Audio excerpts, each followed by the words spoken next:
Okay, ચલો students, હવે આપણે જોઈએ છીએ બજેટરી કંટ્રોલ 1 નું second chapter, that is third chapter flexible budget.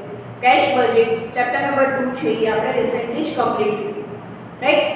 ચલો હવે ફ્લેક્સિબલ બજેટ શું છે અને કેવી રીતના કેલ્ક્યુલેટ થાય. હવે ઘણી વખત કેવું હોય તો કે ફેક્ટરીની અંદર, બિઝનેસની અંદર, કંપનીઝની અંદર પ્રોડક્શન કેપેસિટી કેવી હોય તો કે અલગ અલગ, રાઈટ. તો હવે અલગ અલગ પ્રોડક્શન કેપેસિટી માટે કેટલી કોસ્ટ આવે છે એ આપણે શું કરવાનું હોય તો કે ફ્લેક્સિબલ બજેટની અંદર કેલ્ક્યુલેટ કરવાનું હોય. ફ્લેક્સિબલ બજેટની અંદર મેઇનલી ત્રણ કોસ્ટ છે, એ છે fix cost, variable cost and semi variable cost. Fix cost એટલે શું કે ફિક્સ કોસ્ટ ઓલવેઝ કેવી રહેશે, ફિક્સ. તમારી પ્રોડક્શન કેપેસિટી 50 માંથી 30 થઈ જાય કે 50 માંથી 80 થઈ જાય કે 100 થઈ જાય, ફિક્સ કોસ્ટ ઓલવેઝ કેવી રહેશે, ફિક્સ રહેશે. યાદ રાખવાનું, ફિક્સ કોસ્ટની અંદર અમાઉન્ટ કેવી રહેશે, સેમ રહેશે. આફ્ટરવર્ડ્સ વેરિયેબલ કોસ્ટ. વેરિયેબલ કોસ્ટ એટલે શું તો કે પર યુનિટ જે કોસ્ટ લાગતી હોય ને, હું એમ કહું છું કે એક માર્કર બનાવવા માટે મને કોસ્ટ 5 રૂપિયાની પડે છે, રાઈટ. તો હવે જો હું 5 રૂપિયાની મને માર્કર બનતી, રાઈટ, તો હું જેટલા યુનિટ્સ બનાવીશ એને ઇન્ટુ કરી દઈશ તો મને શું મળી જશે, વેરિયેબલ કોસ્ટ, રાઈટ. હવે semi variable cost. Semi variable cost છે વેરિયેબલ અને ફિક્સ કોસ્ટનું શું છે તો કઈ કોમ્બિનેશન છે, જેની અંદર તમને શું કહેશે તો કે આગળ તમને જે સમની અંદર જે રીતના કહેશે એ રીતના આપણે આફ્ટરવર્ડ્સ વર્ક કરશું. ઓકે. હવે વેરિયેબલ કોસ્ટની અંદર શું રહેશે, સેમ પર યુનિટ સેમ રહેશે અને ફિક્સ કોસ્ટની અંદર અમાઉન્ટ સેમ રહેશે with different production capacity. Okay.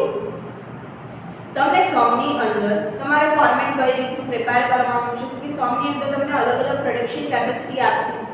Four an example કહું છું 50%, 80%, 100%, રાઈટ. તો એ અકોર્ડિંગ તમારે શું કરવાનું છે તો કે તમારી પાસે જે પણ ડેટા અવેલેબલ હશે એટલે તમારે કન્વર્ટ કરવાના છે એટલા પર્સન્ટેજ કેપેસિટીની અંદર, રાઈટ. ચલો હવે તમારે લખવાનો સમ નંબર 3 ઓપન કરો. Following is the flexible budget of Shri Rangkrupa electronic limited. તમને એક્ટિવિટી લેવલ આપેલા છે 50%, 75% એન્ડ 100%. શું આપ્યું છે એની અંદર જો ઇન્ફોર્મેશનની અંદર material, veggies, expenses, factory overhead, office overhead and selling.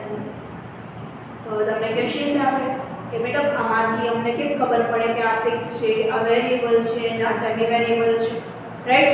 તો એના માટે તમને તમારા લેખાની અંદર પેજ નંબર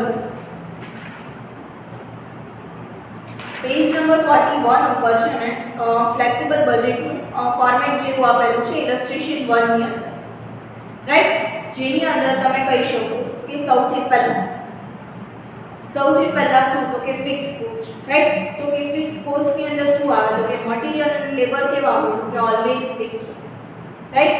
પછી સેમી વેરિયેબલ એક્સપેન્સીસની અંદર તો કે રિપેર એન્ડ મેન્ટેનન્સ છે, ઇનડિરેક્ટ લેબર છે, સેલિંગ એક્સપેન્સ છે, રાઈટ. તો આ બધા કેવા છે કે સેમી વેરિયેબલ છે. અને ફિક્સ્ડ કોણ હોય તો કે વેજીસ અને સેલેરી ફિક્સ હોય, ટેક્સ છે એ ફિક્સ હોય, ડેપ્રિસિએશન ફિક્સ હોય, સન્ડ્રી એક્સપેન્સીસ ફિક્સ હોય, રાઈટ. તો આ બધા એક્સપેન્સીસ કેવા છે તો કે ફિક્સ છે, રાઈટ. તો એ અકોર્ડિંગ તમારે શું કરવાનું તો કે વેરિયેબલ કયા છે, સેમી વેરિયેબલ કયા છે, ફિક્સ્ડ કયા છે ફાઇન્ડ આઉટ કરવાનું.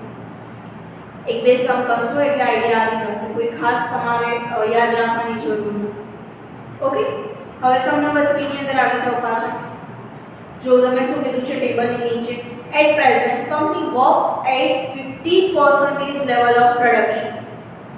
At present selling price and the total sales of production is rupees 5 lakh and all the types of fixed overhead included in semi-variable cost are increased by 20% after 75% of level of production. હવે શું કીધું છે તો કે અત્યારે company કેટલા percentage production capacity એ work કરે છે, 50% એ વર્ક કરે છે, રાઈટ.